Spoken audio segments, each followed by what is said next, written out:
I'm Lance Corporal William Nunez. I'm a 1834 gunner. I'm with 3rd Track.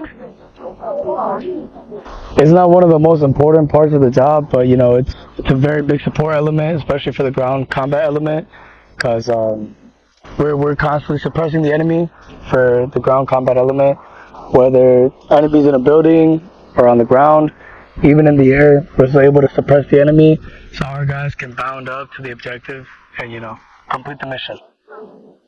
Most memorable operation? Sitting in the defense with my driver and my vehicle commander.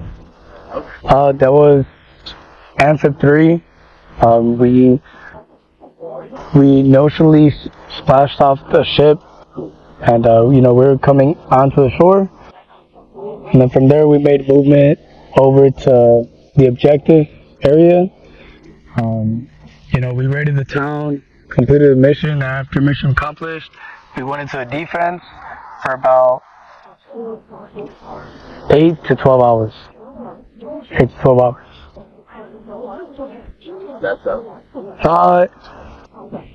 You know, staying up for a decent amount of time, it kind of does suck, but it's more of like getting that compatibility with your crew to see if they can really, you know, if they're really up for it. If their bodies can handle, you know, countless hours of no sleep. My role is to, you know, suppress the enemy. That way the guys in my vehicle and the vehicles around me can push up, complete the objective, and they're gonna go take the high value individual, because that's just part of the mission. I feel very confident in it, especially my whole platoon. We're very squared away. I mean, the last runs that we've had, they all went pretty well for the most part. You know, just small discreps here and there, but for the most part, we got the mission accomplished and not that many casualties. Okay. I think just our biggest struggle is just, you know, communication with the radios. They're really spotty in the vehicle, so trying to get in contact with that, you know, the personnel that's on our vehicle, especially when they're on the ground, that's one of our biggest struggles, but we always seem to overcome it like very well. So that's just one of my biggest like doubts, but still pretty good. I'm really excited for it though. You know, we have a bunch of different elements coming out here. I'm excited. Just be ready. Just be ready, especially as a gunner. You're going to constantly be helping out that vehicle commander, no matter what. Let's say he needs you to fix the radios. You should know how to do that. Let's say your weapon goes down. You need to know how to do that. So it's not as much of a responsibility as a driver and a vehicle commander, but you still have a high amount of responsibility because you're in charge of the weapon, and you're basically there to help the vehicle commander with, you know, quick and fast, like, repairs. That makes sense. Yeah, so my name is Captain Jordan Olson. I'm the company commander of Echo Company 25, the Mechanized Infantry Company in 2nd Battalion, 5th Marines, call sign Bloodline. So the Mechanized Raid is a culminating event in the Expeditionary Operations Training Group pipeline. So Mech Raid focuses on integrating the amphibious combat vehicle platform with a company of dismounted infantry, and we integrate both indirect fires as well as direct fires to include air and mortars into conducting amphibious raid. So we go from sea to shore, and then we conduct offensive operations on an objective, and then quickly withdraw back to the sea. Yeah, I'd say there's several big key takeaways. The largest one is really the importance of rehearsing when you're integrating with people you don't normally work with. It's natural for us to, you know, have good relationships with the Marines that we see every single day. But when you do an operation like this, there's a lot of additional challenges and friction points that come from working with guys that you've never worked with and learning how they do their job. And that's only to be solved by continuing to rehearse what we do every single day. Yeah, absolutely.